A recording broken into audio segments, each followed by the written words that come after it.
अनंतात्मक दृष्टि से जगत के प्राणी मात्र को प्रदान किया है। साधवा श्रुत अर्हत परमात्मा की देशना है,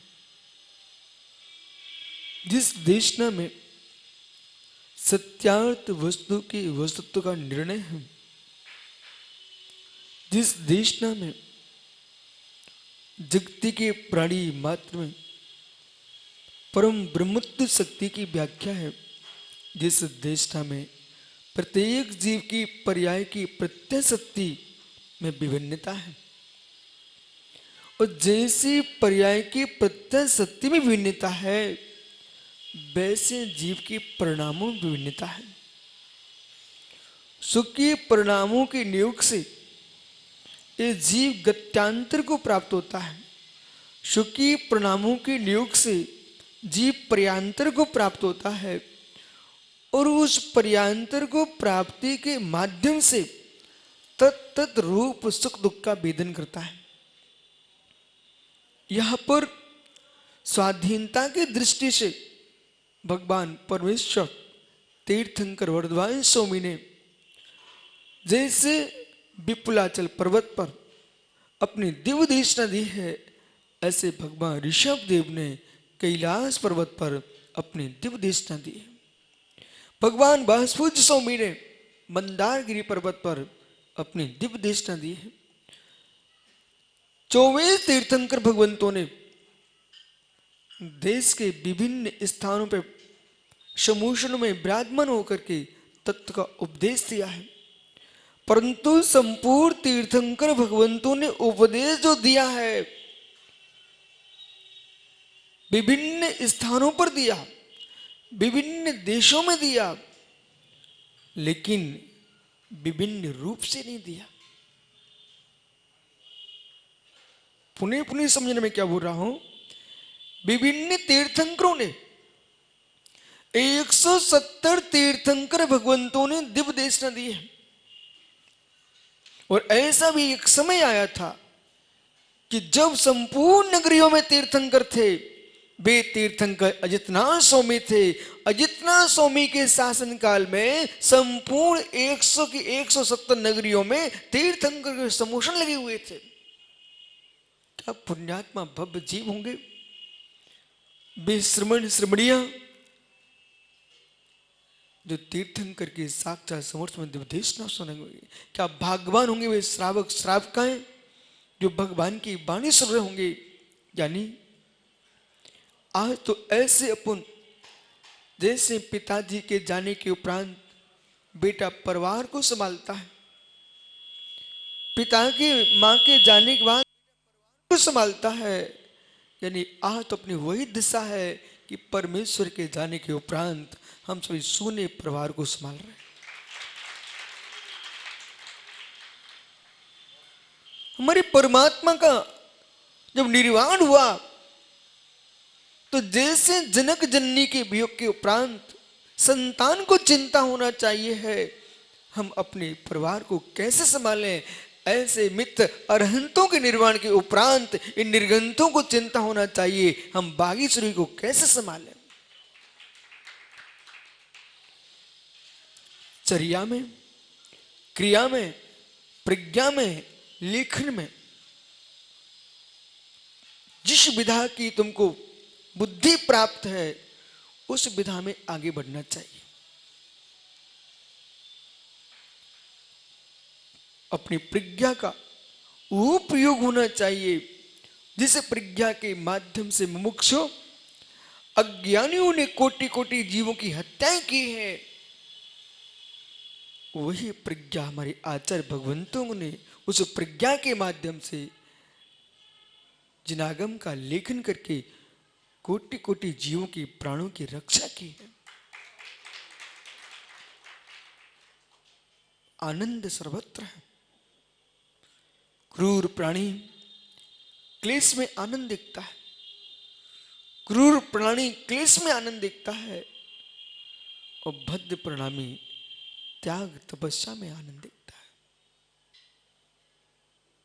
आप यहां आए हो आनंद के लिए आए हो, विश्वास मानिए, आनंद के लिए आए हो। हर व्यक्ति का अपना अपना स्वाद है, अपना अपना आनंद है।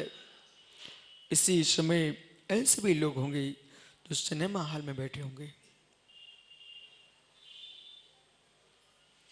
कुछ ऐसे लोग होंगे जो राज कथा, स्त्री कथा, भोजन कथा, चोर कथा कर रहे होंगे, पर की कथाओं में संलग्न होंगे। ऐसे बिरले भव जीव हैं। ज्ञानियों, यहां बैठ करके एक निर्णय करो।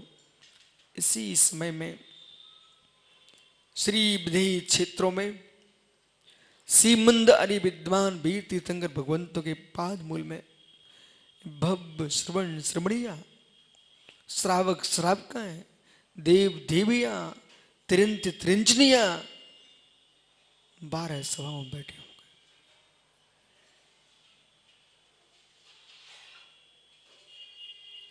पर वहां के श्रावक श्रावकाएं मुनिगण ये सोचे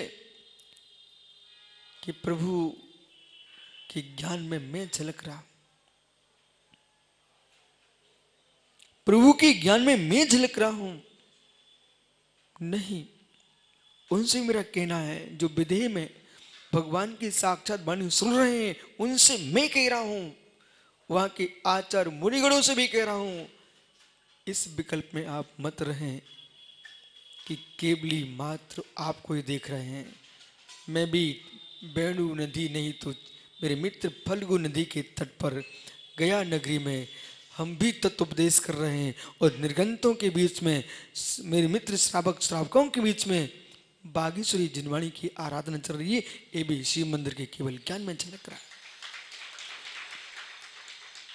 वहां के गर्दर परमेष्ठी यदि भगवान की दिव्य देशना सुन रहे होंगे तो यहां पर आचार्य विशेष सागर गर्दर बड़े विधान लिख रहे होंगे, वो भी झलक रहा है,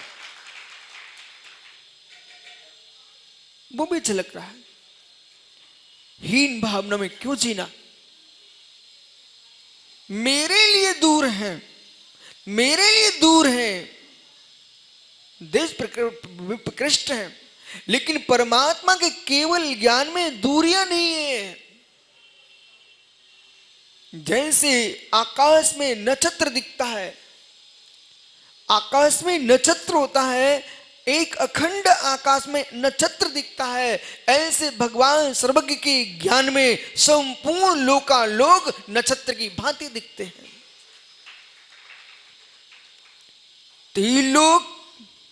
त्रिलोक अल्प है, केवली का ज्ञान विशाल है।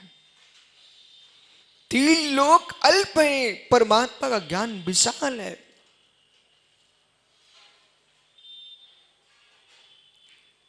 ज्ञानियों, सिमंदर स्वामी के केवल ज्ञान में आपको एक गर्दर बले दिव्य देशना ग्रंथ अक्षार में लिपटे दिख रहे, उपलासन में प्रभु के बोले उपलासन में दिख रहे हैं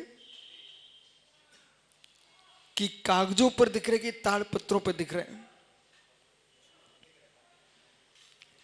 आपको बंद दिख रहे हैं, पर भगवान के ज्ञान में बंद मुक्त दोनों दिख रहे हैं।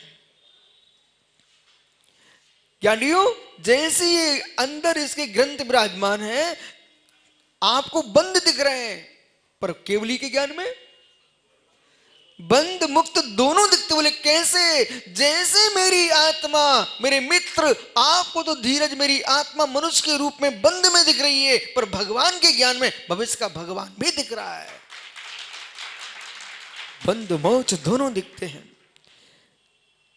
जो बंद मोच दोनों को जानता है, उस परमात्मा को प्रणाम हो, उस परमात्मा को प्रणाम हो। और जैसे बंद मोच दोनों की व्याख्या हो, ऐसे ही बागेश्वरी जिनवाणी को प्रणाम हो, जो बंद मोच दोनों की व्याख्या करते हैं। ऐसे सद निर्गंत बीतरे गुरुओं को प्रणाम हो। ऐसा प्रणाम जिसके मस्तिष्क में है, ऐसा प्रणाम जिसके मस्तिष्क में है, मित्र विश्वास रखना, मंदिरों में चमत्कार नहीं होते, मंदिरों में चमत्कार नहीं होते, भक्तों की भक्ति में चमत्कार होता है, तो मंदिरों में चमत्कार होने लगते हैं। जितनी गहरी भक्ति करोगे मंदिर में अच्छे प्रारंभ हो जाएंगे। ऐसे ही किसकी प्रज्ञा में क्या है ये दिखाई नहीं देता है। आप भी बैठ जाओ ध्यान में, हाथ में पकड़ लो लेखनी और सोचना प्रारंभ करो, अरहंत निर्गंत गुरु और वीतरागी जिनवाणी माँ, इनके प्रति तुम्हारा आराध्य आराधक भाव होगा तो विश्वास रखना ज्ञानियों, आपके मस्तिष्क से भी जिनवाणी का प्रारंभ हो जाएगा। सरलता चाहिए, सहजता चाहिए। मन वचन काय से आश्रम होता है, मन वचन काय से आश्रम होता है कर्म का। लेकिन निसंग सागर के पिताजी, आश्रम तो होता है मित्र, पर कौन सा होगा ये आश्रम के हाथ में नहीं है। मन वचन के काय के माध्यम से कर्म का आश्रय होता है, ये आश्रय तो होता है, लेकिन ये मन वचन काय के हाथ में नहीं है। आश्रय के हाथ में नहीं है और मन वचन काय के भी हाथ में नहीं है। आश्रय तो होता है, उस आश्रय तो होता है, मन वचन काय से होता है, लेकिन आश्रय आश्रय के हाथ में नहीं है, आश्रय मन वचन काय के हाथ में भी नहीं है।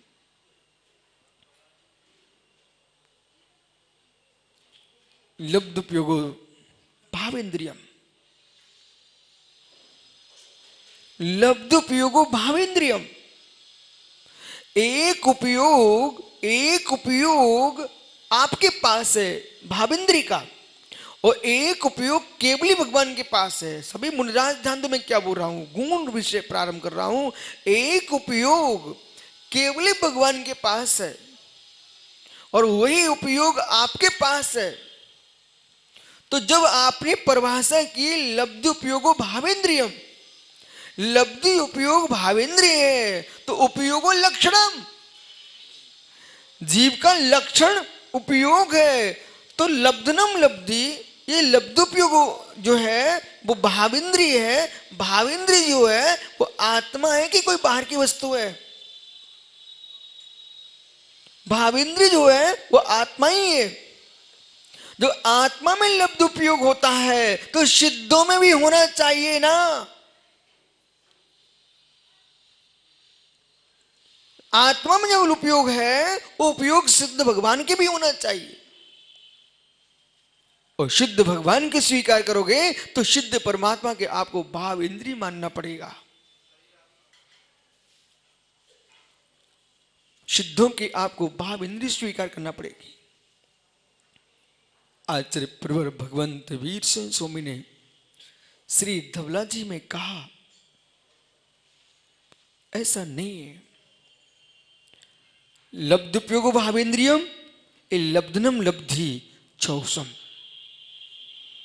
जो चौसम के साथ उपयोग है वो इंद्रियों के साथ होता है, और चौसम शून्य जो क्षयिक उपयोग होता है वो सिद्ध भगवान की होता है, केवलियों की होता है। इसलिए उपयोग लक्षण होने पर भी दोनों उपयोग में भेद है। एक क्षयिक उपयोग है, एक चौसमिक उपयोग है। जो चौसमिक उपयोग है, चौसमिक उपयोग है, इस उपयोग का उपयोग क्या है समझ में आ रहा है क्या? कोई बात नहीं, अभी हल्का लगता है, ये धीरज थोड़ा भारी भी करना चाहिए, नहीं तो लोग हल्के फुल्के में ही समझते जिनवाणी को। उपयोग, उपयोग संयम आ लिख सकता क्या? अच्छा, ज्ञानियों दिल्ली मुमुक्षुओं कुछ लिख सकते हो क्या? पिताजी को पत्र तो लिख सकते ना? ठीक, इतनी पूछना था। आप अपने जनक को पत्र लिख सकते हो, अपने जनक को पत्र लिख सकते हो, जननी को पत्र लिख सकते हो। हे मित्र, कोई माँ को पत्र लिख रहा है तो कोई पत्नी को पत्र लिख रहा है। दोनों पत्र हैं, दोनों पत्र हैं। एक माँ को पत्र जा रहा है, एक पत्नी को पत्र जा रहा है, दोनों नारी को पत्र जा रहे हैं। पत्र पढ़ते समय और पत्र लिखते समय परिणामों की दशा क्या होगी। दोनों पत्र लिख रहे हैं, एक अपनी पत्नी को पत्र डाल रहा है तो लिखता है, हे प्रिय। वो मां को पत्र लिखता है तब क्या लिखेगा, क्या लिखेगा? हे जननी, आपके चरणों का स्पर्श है। हे जननी, आपके चरणों का स्पर्श है। उधर हे प्रिय बल्लभे, वहां बल्लम चल रही है। बल्लभे, प्रिय, एक और पत्र प्रेसी के लिए जा रहा है और एक आस्था की ओर जा रहा है। मां का पत्र आस्था से भरा है, पत्नी का पत्र वासना से भरा है। दोनों अंतरदेशी एक ही स्थान से खरीद के लाए थे, एक ही पेन की स्याही थी,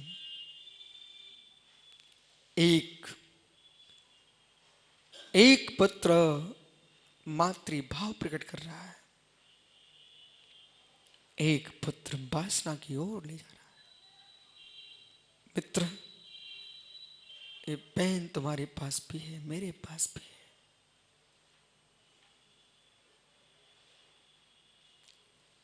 विसर सागर पास भी है, आचार्य विद्यासागर, विराग सागर उनके पास भी है। तो मित्र, एक कसाई के पास भी कागज है, कत्ल खाने में खड़ा हुआ है सुबोध भैया, उसके हाथ में कागज है, पेन है, वो भी चल रहा है। विद्यासागर चलाते हैं तो मूक माटी निकलती है, विराग सागर चलाते हैं तो जल बिंदु निकलता है, विशद सागर चलाते हैं तो गर्दभल निकलता है। मित्र,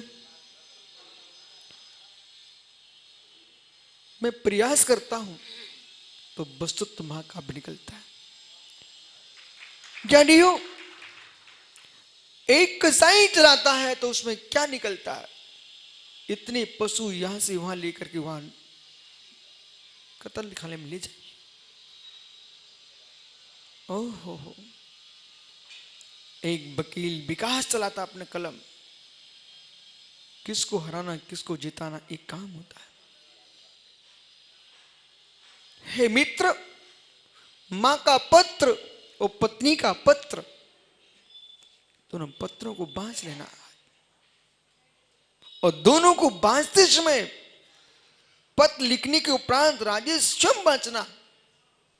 बालकों, बेटा पत्र पढ़ते ही कुछ होगा, आपको विश्वास मानिए। आपने लिखा 2 पत्र और वहां से आए दोनों के पत्र, और भोजन करते समय दोनों पढ़िए आप।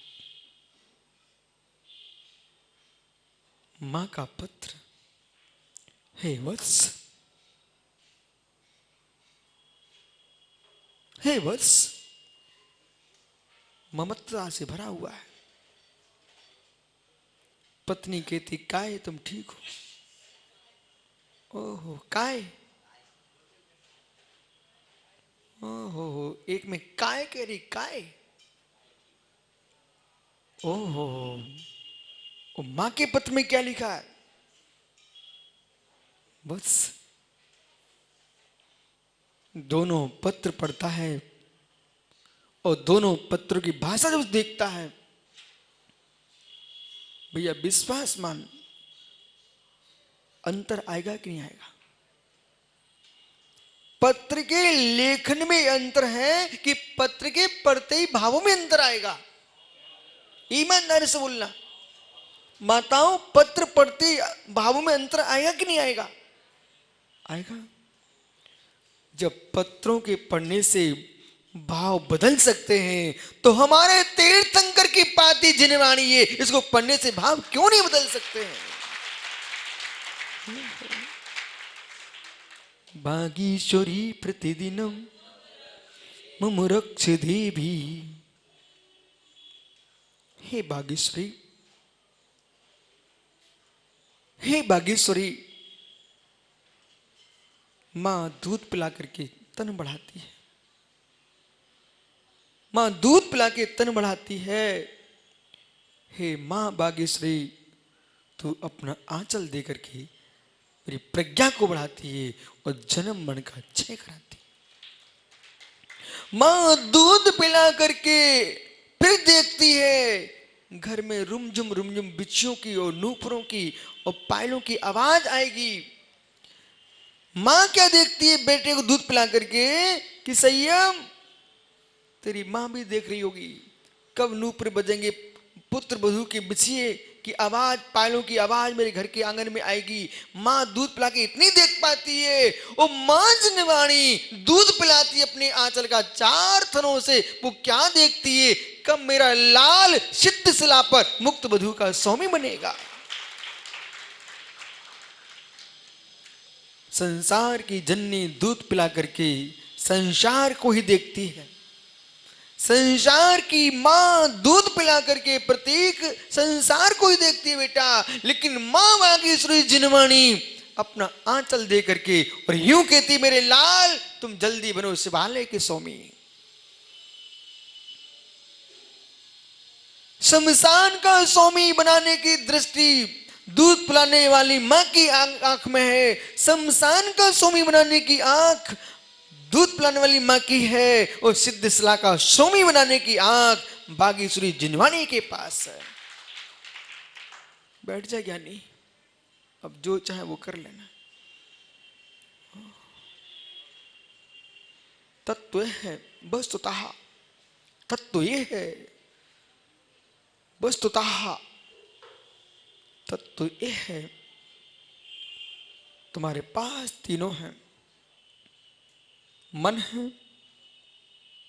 वचन है, शरीर है, तीनों है। एक भी यहां ऐसा नहीं बेटा कि 3 में से एक का भी विकलांग हो। मन है अमित गति, वचन है आपके पास, शरीर है। हे भैया, हे भैया, तीनों तेरे पास हैं। मन में आश्रव नहीं, वचन में आश्रव नहीं, काय में आश्रव नहीं, आश्रव में आश्रव नहीं। आश्रव तो 8 प्रदेशों के परस्पंदन का नाम योग है। वो 8 प्रदेशों का परस्पंदन जो योग है, स आश्रवा मनोवचन निकाय के माध्यम से 8 प्रदेशों में जो परस्पंदन है उसका नाम योग है। योग है स आश्रवा, वो आश्रव है।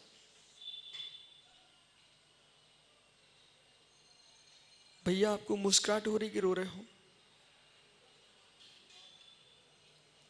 दिल्ली भैया, मुस्कुराहट की आंसू में आंसू है। आज आपको नहीं लगता कि मेरा काम पुरुषार्थ भी सफल है?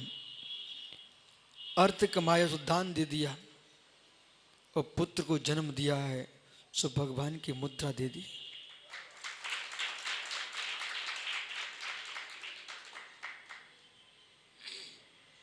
कभी ना कभी तो याद आती होगी। और जब आपको अवरल दिखें तो अवरल को देखते ही तुरंत आपको निसंग दिखना चाहिए और ये सोचना चाहिए आपको कि ओ भाग्य मेरा और भाग्य मेरा अमित गति जो पैसा दुकान पर बैठ के कमाया है, जब मुनिराज के हाथ में तुम्हारा ग्रास जाता है तो मन में सोच आता है कि मेरी कमाई कहाँ जा रही हो। एक निर्गंत मुनि के हाथ पर ग्रास बन के जा रही है। ऐसी जिसकी संतानें त्यागी बनती हो, उनको एक क्षण में याद आता है कि मेरा काम सुख भी आज भगवान बनने के काम में आ गया। ऐसे ही अमित गति जो तुम्हारे हाथों की गति है, बे हाथ तो विजय भैया कसाई के पास भी होते हैं। एक हाथ नीचे है, एक हाथ ऊपर है, देखा आपने, समझ गए। एक हाथ नीचे पक्षी को पकड़े हैं, पशु को पकड़े हैं, और दूसरे हाथ में छुरी पकड़े हैं। विशेष सागर भैया, ये तीन काल में तीन लोक में मन सोच बैठना कि मैं अकेला बैठा हूं, क्या कर रहा हूं, दुनिया सिंहासनों पर बैठी हुई है, हम तो कागज पर कलम चला रहे हैं। भैया वहां ये सोचना, हमारे गुरु विराग सा ने तुमको इतनी योग्यता तो दी कि मित्र तुम तलवार तो नहीं चला रहे हो, कलम चला रहे हो, पर तलवार जैसी नहीं, कोटि कोटि तलवारों के समन करने के लिए मित्र जिनवाणी लिख रहा हूं। का योग का यही उपयोग है।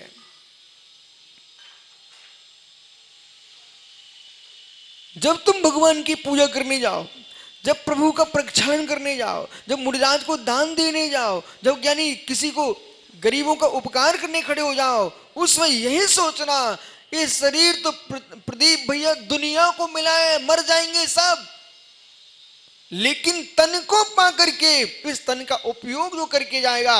एक गाड़ी आपने खरीदी अमित गति और जाकर घर में रख दिए, चाहे चलाओ ना चलाओ, समय पर उसके जो कल पुर्जे समाप्त होंगे कि नहीं होंगे, टायर नष्ट होंगे कि नहीं होंगे, अंत में गाड़ी सड़के नष्ट होगी कि नहीं होगी। हो रही है ना। हाँ, मुझे मालूम नहीं था, लेकिन बात सही है, हो रही ना। यदि चलाओ ना चलाओ, लेकिन गाड़ी तो बैंक समाप्त हो ही रही है। ऐसे ज्ञानी हो, इस बुद्धि को चलाओ ना चलाओ, इस शरीर को चलाओ ना चलाओ, इंद्रियों को चलाओ ना चलाओ, लेकिन सम्यक मार्ग में नहीं लगाओगे, आयु कर्म सबको नष्ट करके चला जाएगा। चाहे शरीर को चलाओ मत चलाओ। जो लोग सोचते हैं पिंडे कि कमरे के बाहर जाऊंगा तो बीमार हो जाऊंगा, अरे ज्ञानियों, कमरे के बाहर जाओगे, गाड़ी चलती रहेगी तो चलती रहेगी, नहीं तो जाम हो जाती है। कहीं ऐसा ना हो जाए, बहुत सारे पिल्ले लोग घर में पालते हैं, उनके पैर टेढ़े हो जाते हैं। बहुत सारे पिल्लों को लोग पालते हैं, बोला उनके पैर टेढ़े हो जाते बेचारों। बोले क्यों? रसाकल से बंधे बंधे घूमने नहीं ले गए तो मेरे कुछ लोग तो बेचारों को सुबह से बाबूजी भले माता पिता को पानी ना पिलाया उन्होंने जीवन में, लेकिन पिल्लों को सोच कराने जरूर ले जाते हैं। ये पूर्व के पिताजी होंगे उनके। और इतना ही नहीं, मां बिलखते बिलखते मर गई बेचारी, पिता पानी मांगते मांगते मर गया, लेकिन पिल्लों को सोचाते हैं। और मालूम इतना ही नहीं, उसको दूध रोटी बना के खिलाते हैं। ये पूर्व के पिताजी इनके थे, उनकी सेवा में लगा हुआ है। आपको बोध होना चाहिए ज्ञानियों, यदि पिल्ला भी घर के बाहर नहीं निकलता, उसके पैर टेढ़े हो जाते हैं। फिर है ज्ञानियों, यदि आप घर के बाहर नहीं निकलोगे तो तुम्हारा संयम टेढ़ा हो जाएगा। बाहर निकलो। इसलिए ज्ञानियों, है मित्र, पैर टेढ़े हो जाते हैं, सरवार सागर जी, पैर टेढ़े हो जाते हैं, कमर टेढ़ी हो जाएंगी, शरीर टेढ़ा हो जाएगा, चलने की सामर्थ्य नहीं बचेगी। इसलिए हमारे आगम में कितनी सुंदर व्यवस्था है। घूमने का त्याग है मुनियों का, प्रमाणचर्या कहलाती है। मुनिराज सुबह से घूमने जाएंगे तो उनको पाप का बंध होगा ना, दंड हो जाएगा। लेकिन आगम कहता सुबह से इस तंडल भूमि में नगर के बाहर सोच क्रिया को जाना चाहिए, बराबर। फिर घूमना पाप है सेठी ललित भैया, लेकिन सुबह से घर से प्राशुक द्रव्य लेकर के नंगे पैर चल करके मंदिर आना चाहिए पैदल। घूमने का त्याग है, मंदिर आने का त्याग नहीं है। ओहो, अब तो वहां के लिए भी गाड़ी चाहिए। ज्ञानी, पहले गाड़ी का पेट्रोल खर्च करो, भोजन के लिए द्रव्य खर्च करो, और चलोगे फिरोगे नहीं, सो पचेगा नहीं, फिर सुधीर जैसे डॉक्टरों के लिए पैसे दो, उनको पैसे दो। बोले क्यों? बोले कब्जियत हो गई, पचता नहीं है। यानी कब्जियत क्यों हुई? कब्जियत क्यों हुई? बोले हिलनी नहीं चाहते तो कब्जियत तो होगी। इसलिए ज्ञानियों, ज्ञानियों, और प्रमादी लोग क्या बोलते हैं? अमित कहती, प्रमादी लोग क्या बोलते हैं? बोले हम खाएंगे नहीं तो जिसके यहाँ साग बिकती है उसको कैसे पैसा मिलेगा? प्रमादी क्या सोचता है? हम बीमार नहीं होंगे तो डॉक्टरों का जीवन कैसे चलेगा? प्रमादी लोग क्या सोचते हैं? हम चलने लग जाएंगे तो सारा देने वालों को पैसा कहां से मिलेगा? ओहो प्रमादियों, सब अपने इच्छोसम से लेंगे। ये ठेका तुमने नहीं लिया है कि एक अज्ञानी पापी बोल रहा था कि हम मुर्गी नहीं खाएंगे तो पूरे देश में मुर्गियां मुर्गियां हो जाएंगी, तुम कहां निकलोगे? मित्र, आप उसकी चिंता मत करो, लेकिन आप हत्या करना छोड़ दो।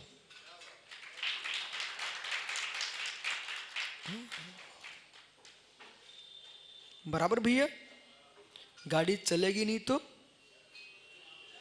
फिर से बोलना। अमित कहते भैया जो पहले बोला तो वही बोलिए। बोले खराब हो ही रही है, पिन्ने खराब हो ही रही है, ऐसा अमित कहती बोल रहा है, खराब हो ही रही है। हे मित्र, लोग तो दौड़ते हैं, तुमको अवसर मिला है।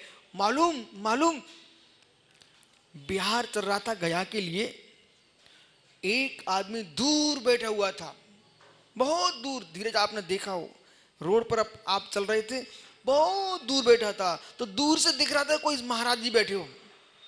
वो मात्र चड्डी लगाए हुए था और वहां योगा कर रहा था बैठा बैठा। जगत के लोग, तुम्हें मित्र, जगत के लोग इस मुद्रा को तरसते हैं, इसकी अनुभूति लेने के लिए बेचारे चड्डी लगा के योगा करने बैठते हैं। योगा करने वाला सब उतार देता है, यानी योगा करने वाले उतार देते, उतर नहीं पाते, इसलिए चड्डी लगाए बैठे रहते हैं। तो योगी उतार देते हैं, उतर जाते हैं, सभी उतार देते हैं। योगा वाला सब छोड़ देता है, सब छोड़, लेकिन बेचारा लंगोट नहीं छोड़ पाता, वो लगा ही रहता है। ज्ञानियों, जो संसार के पहलवानों से लड़ते हैं वे लंगोट लगा के चलते हैं, जो कर्मों से लगता है वो लंगोट भी फेंक देता है उतार के। ये महा पहलवान है, ये वीर पुरुष है। का योग, का योग कह रहा है मित्र, उपयोग तुम्हारा का योग कहता है मुझे मत देखो। का योग कहता मुझे मत देखो, मैं तो भ्रष्ट हूं। का योग कहता मुझे मत देखो, मैं तो भ्रष्ट हूं। सो मैं जो आदेश करता वही कर देता। सोमी कहता कुलुआ पहाड़ चलो तो कुलुआ पहाड़ चलेगा विजय भाई। सोमी के सिकरी तो सिकरी चले जाएगा, विपुलाचल तो विपुलाचल चले जाएगा मित्र, कुंडलपुर तो कुंडलपुर चलेगा। सोमी जैसा कहता है पैर उसी ओर चलने लगते। पैर लेके नहीं जाते मित्र, ध्यान रखिए, पैर करण है, करता नहीं है। ऐसी जो कायोग है वो पाप नहीं करता मित्र, भूल मत कर लेना। शरीर से पाप नहीं होता, शरीर से पाप होता होता शरीर से पाप ही होता होता तो इतने युवा मुनिराज कैसे बन पाते?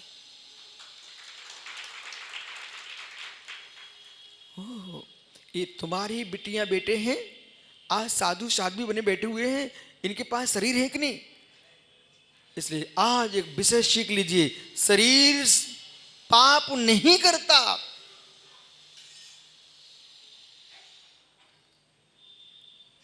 शरीर पाप नहीं करता। उपयोग जो कहता है शरीर वो करता है। उपयोग जो कहता है शरीर वो करता है। वचन भी पाप नहीं करवाते। उपयोग जो कहता है वैसा वचन निकलता है। अब भी मालूम आपने, विजय दादा बैठो, धीरज आप दोनों से मेरा प्रश्न है, गाड़ी चलाते समय मोटरसाइकिल, हमने सुना सबसे ढीला हैंडल उसी का होता है। सबसे हैंडल ढीला किसका होता है? मोटरसाइकिल का। कैसे तुम पकड़ते हो? कितना घुमाते हो? चक्के चल रहे हैं और धीरे से घुमा लेते हो। ज्ञानी, प्रश्न ये है, गाड़ी तुमको लेके जा रही है,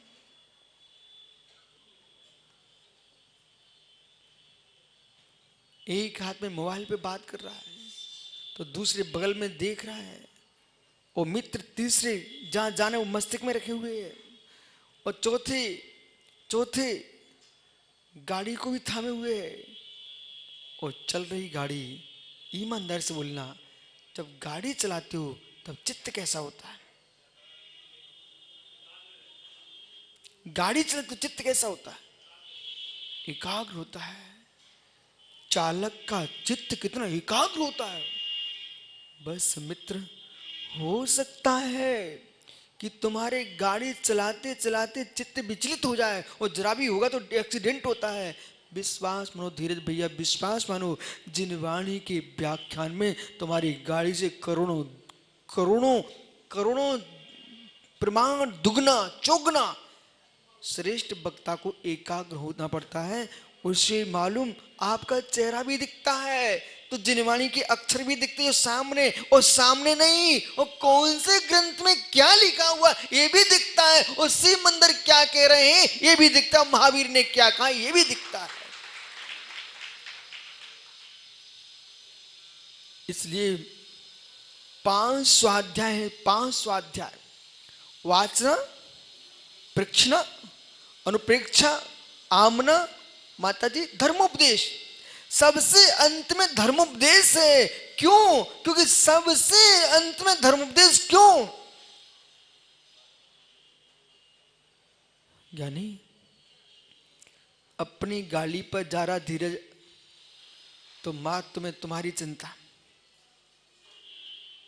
जो बस का चालक है उसकी एकाग्रता ज्यादा की आपकी। क्यों? क्योंकि दूसरों को भी ले जा रहा है, नहीं तो दूसरों को भी ले जाएगा। ओह, थोड़ी देर से समझ में आता आपको। क्या नहीं? बस का चालक क्यों एकाग्र अधिक है? फिर बच्चे, स्कूल के बस वाले बच्चों को चलाने वाले को पूछो, क्यों एकाग्र? बोले क्यों? क्यों? सबको लेके जा रहा है। एकाग्र होगा तो सबको मंजिल पर ले जाएगा, वो एकाग्र नहीं होगा तो सबको मंजिल पर ले जाएगा। ओहो, ज्ञानियों, इसलिए चालक को कितना सावधान रहना चाहिए। ऐसे ही वक्ता नहीं संभल के बोलेगा तो सिद्धालय की ओर ले जाएगा, और नहीं तो निगोद की ओर ले जाएगा। वक्ता के हाथ में करोड़ों श्रोताओं की श्रद्धाएं हैं, वक्ता के हाथ में करोड़ों लोगों का जीवन है। मित्र, चालक तो 100, 50, 200, 400, 1000 लोगों को देखता है, लेकिन वक्ता के सामने तो एक समय में लाखों जीव सुनते हैं।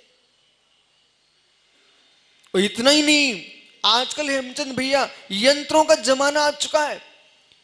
आज बोला गया शब्द ये पता नहीं आप कितनी वर्ष तक तुम रखे रहोगे इंटरनेट पर। ओह, इसलिए विशेष सागर जी, जो भी प्रवचनकार हैं, जो भी लेखक हैं, वही बोले वही लिखे जो जिनवर देव ने कहा है।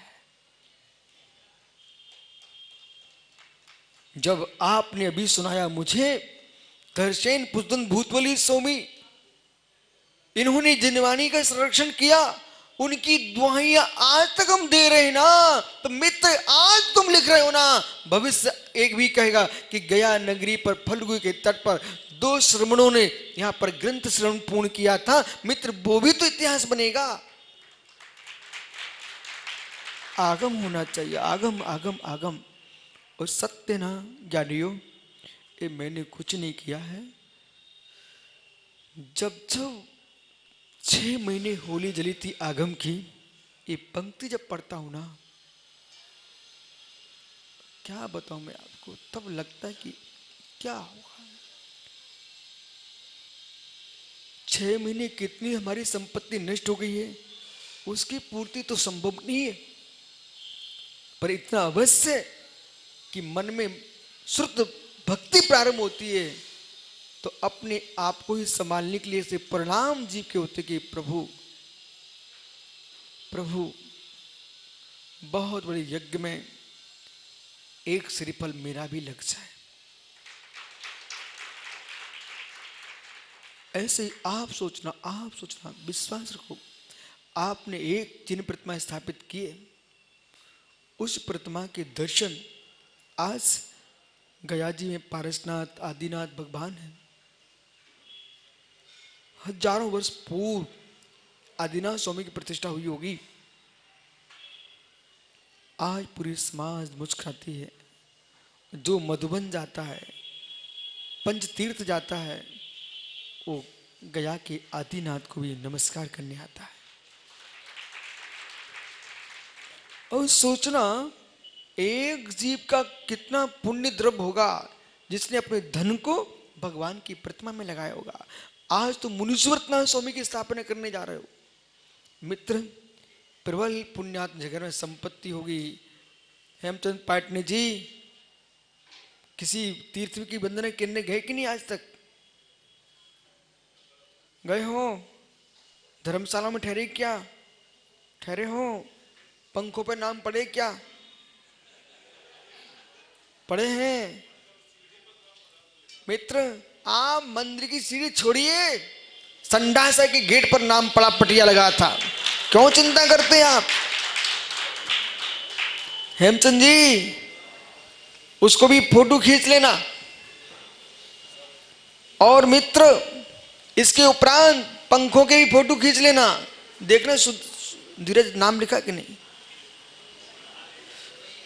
मित्र पंखों के जो पंखुड़ियां पंखे उस पर भी नाम लिखे, उनको भी लिख लेना।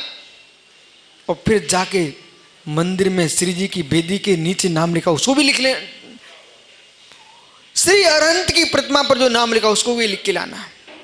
फिर देखना जिसका जैसा द्रव्य होगा उसका वहीं लगेगा।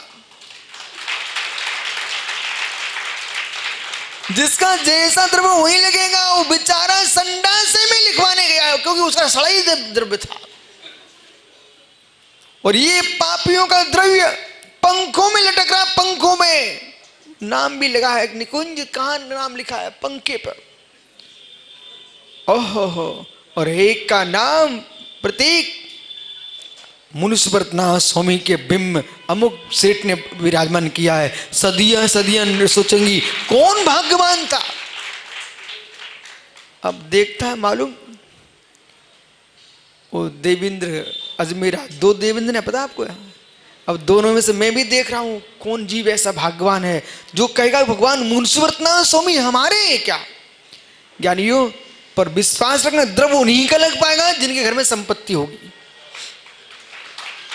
ओहो। तो धीरज के पवन अजमेरा नहीं रख पाएगा। बोले महाराज भगवान एक ही है, भगवान एक ही है, भाग्य अपने अपने हैं। एक ही कागज एक पत्नी के लिए लिखा जा रहा है, एक मां के लिए लिखा जा रहा है। ज्ञानी तू भूल गया क्या? पत्र दोनों लिख रहे हैं पर एक में राग है, एक में भोग है, एक में मां की ममता है। और एक कागज आचार्य मुनिराज के हाथ में, माताजियों के हाथ में। वो ज्ञानमती अम्मा से पूछ लो कितने कागजों पर जिनवाणी लिख के रख दिए। ओहो विशाश्री अम्मा, जितने आयु कर्म के निश्चय हैं आज की दुनिया में पता नहीं चलता। सुबह का आदमी शाम को नहीं मिलता, सुबह का आदमी शाम को नहीं मिलता। आपके सामने सामने तुम्हारी माता जी चली गई आपकी गोद में, इसलिए किसी को मालूम नहीं है। जीवन में ऐसा करके जाओ, ये पाप करने वाली माताएं संतान देके जाती है और बिना पाप के बनने वाली माता जिनवाणी देके जाए।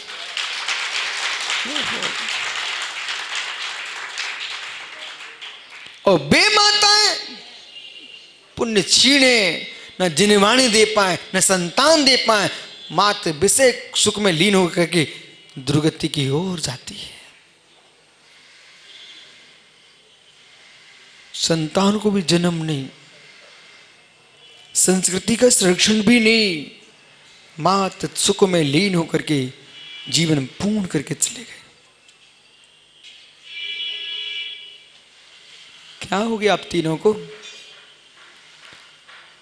ऐसा नहीं जाना, ऐसा नहीं जाना। ये भवन ये पाटनी ने बनवाया है ना? जहां पर प्रवचन हो रहा है, ये भवन किसने? पाटनी ने बनवाया?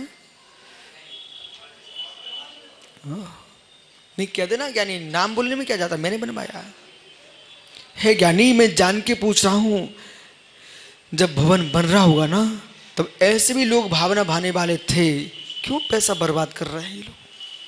विश्वास मानो, मैं कहता हूं आपसे, आप कोई भी नया काम करके देखो, उसमें दो विरोधी मिलेंगे आपको।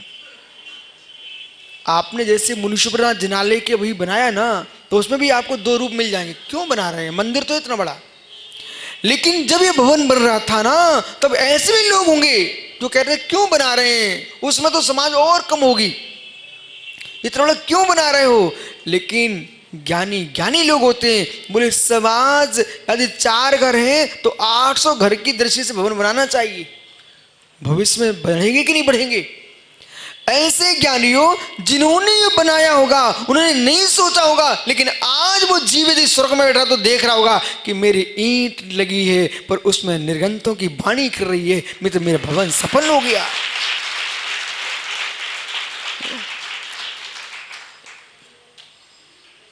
दूसरे की प्रशंसा में ताली बजाते हो पाटनी, ये घर में रखी संपत्ति किस काम की? अभी माइक देंगे तो कल बोली लगाएगा स्वयं खड़ा होकर के, लेकिन दूसरे की लगाएगा। ज्ञानियों, यदि संपत्ति मिली है, मित्र विश्वास मान। एक सज्जन ने मेरे से कहा कि आप दिन में मालूम, बोला कितनी क्लास लग रही है यहां पर? बहुत सारी कक्षाएं चल रही गया मैं साधु संघों की। एक सज्जन ने हमसे कहा आप दिन में 2-3 बार ये प्रवचन करते हो, क्या लाभ इससे? मैंने कहा ज्ञानी तुमको क्या मालूम, तुमको क्या मालूम?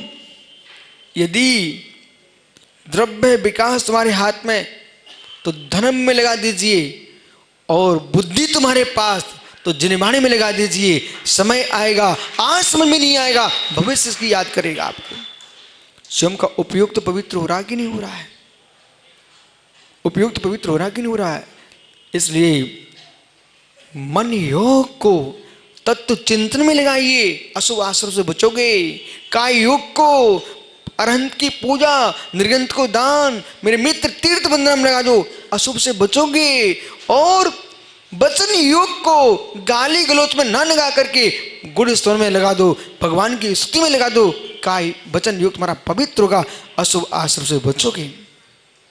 अब आप कहते गुरुजी ऐसा उपाय बताइए पुण्य बढ़ जाए। अरे 24 घंटे उपाय तुम्हारे पास है, तुम कर नहीं दो, मैं क्या करूं? ओहो, नीम का वृक्ष घर के द्वारे पर ललित सेठी के, बैठ जाओ भैया, बहुत देर हो गई आपको। नीम का वृक्ष ललित सेठी के घर के द्वार पर, वो बेचारा खुजा घूम रहा है। वो पहुंचा सुधीर डॉक्टर के पास, वो आशीष आया आज मेरा, वो जाता टोपी वाले डॉक्टर साहब के पास, वो ज्ञानी पापड़ीवाल जाता है एक दूसरे वैद्य जी के पास। बोले भैया चलो, खुजली पड़ी है। और दोनों तीनों वैद्य आए, उन्हें मालूम क्या किया? तुम्हारे द्वार के नीम के झोर को निकाल करके उसी की दवाई बना के दे दी, ले लगा ले, ठीक हो गया। बोले तो मेरे घर की दवाई है। परमेश्वर, दवाई घर की होती है, वैद्य तो बताता है। ऐसे तुम्हारा मोक्ष मार्ग तुम्हारे पास है ना, महावीर के पास ना, विशुद्ध साहब पास है। मैं तो बताने वाला हूं, लगाओ, तुम्हारी दवाई तुम्हारे पास है। ओह, दादा को तो ताली सुन लो, कितनी ताली बजाने सीख गए, कहां सीख के आए सब ताली बजाना? ओहो, सुबोध भैया अपनी दवाई अपने पास है, लेकिन फिर भी बेचारा ये ज्ञानी लोग बाहर घूम रहे हैं। पर घूमना ही पड़ेगा बाहर, क्यों? जब तक नीम की पत्ती की शक्ति का बोध नहीं है, तब तक वैद्यों के पास जाना ही पड़ेगा। ऐसे नित्य भगवान आत्मा की शक्ति का पता नहीं है, तब तक भगवान और आचार्यों के पास जाना ही पड़ेगा।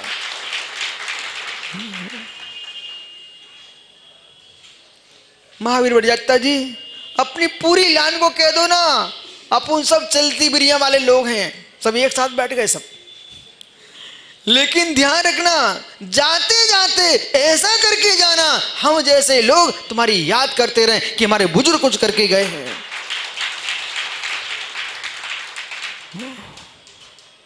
बिराजो भैया समय।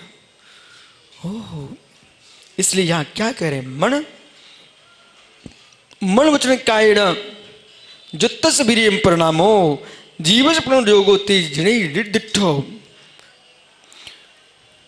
मन वचन काय से युक्त जो वीर प्रणाम से आत्मा प्रदेशों प्रस्पंदन होता है उसका नाम योग है। और जय जय अपत्रो सो जोगो तहते अपत्रो सो बंधो निरुद्ध जोग से चीर्ण होती अचिद पोतस्य अबुनात्साई। ओह, अचिद पोतस्य अंबुनाए। अंबु जानते अंबु? अंबु, अरे क्या बोल रहे विकास? अंबु अमरूद नहीं, अंबु यानी पानी। अरे ज्ञानी, अभी नाममाला की कक्षा प्रारंभ होने वाली है, जरूर बैठ जाना आप, सब पता चल जाएगा। वाह भारी भाई, अंबु, अंबु यानी पानी। जैसे जैसे जैसे जैसे भाग्यवान पुण्यात्मा जीव होंगे ना, बेही जीव सुब्रत सागरी जिनवाणी को मस्तिष्क में रख पाएंगी। एक बात पूछूं, आपके घर में एक भी सिक्का नहीं है ना? ये खड़ा होना है दिल्ली, कुछ घर में है पैसा मैसा? अच्छा,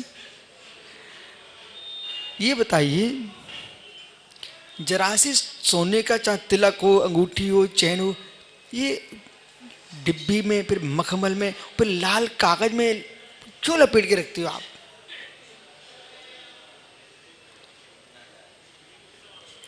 यहाँ पर बुजुर्ग बैठे देवेंद्र अजमेरा, इनके घर में वही बहुत लंबी दुकान है इसी की।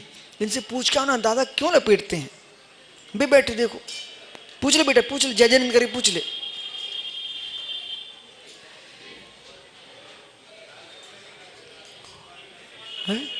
हैं? सफाई से रखना। अच्छा अच्छा, बोले सोने की है ना, तो डिब्बी के अंदर डिब्बी, मखमल की डिब्बी, और उसमें भी कागज लपेट के रखता है ज्ञानी। बेटा समझ, वो सोने की कीमत हो ना हो, अपने परिणामों की कितनी कीमत होना चाहिए, हमें कितना पवित्र बना के लपेट के रखना चाहिए, हमारे परिणाम विकृत ना हो जाए। सोना गिर जाएगा तो तेरा कुछ नहीं जाएगा, और परिणाम गिर जाएंगे तो नरक चला जाएगा। जैसे तुम सोने के लिए, आज मालूम हमारे यहाँ, आपको मालूम गया में कुछ आया आज, नया नया हो रहा सब। वे 2 ग्रंथ तो लिखे गए, वो तो नया हुई।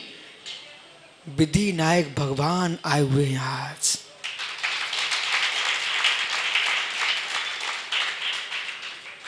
दुनिया अपने कच्छ से निकलती है तो पता नहीं बोला सुब्रत सर क्या देखने को मिलता है।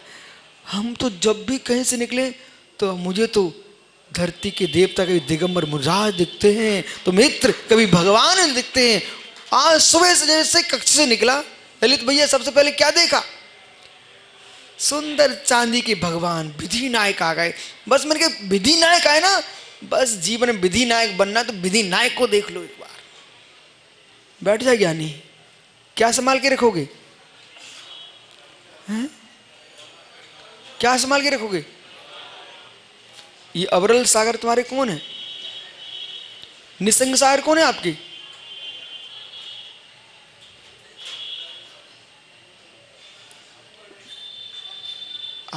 बहुत बढ़िया भैया है ना, तो जाओ बेटा वो साधु परमेष्ठी के दर्शन करके आओ। जाओ जाओ जाओ, सरमोनी दर्शन करके आओ। ये बड़ा भैया है ज्ञानी, अच्छे से छू के आ। सबके दिन एक से नहीं होते ज्ञानी। घर में तू लड़ रहा था एक दिन लड्डू के लिए एक साथ, याद कर। कभी घर में लड्डू के लिए लड़ता था, बोले पिताजी मुझे चाहिए, आज देखो पैर छूना पड़ रहा, भैया जय हो भगवान की। जाओ बेटा, सबके दिन एक से नहीं होते। गया के मुमुक्षुओं, आप लोगों कैसा लगा बेटा? लच्छू कैसा लगा? बैंक अच्छा लगा? तो बेटा विचार कर ले, तू भी ऐसे ही बैठेगा ना, तेरे भैया भी आएंगे।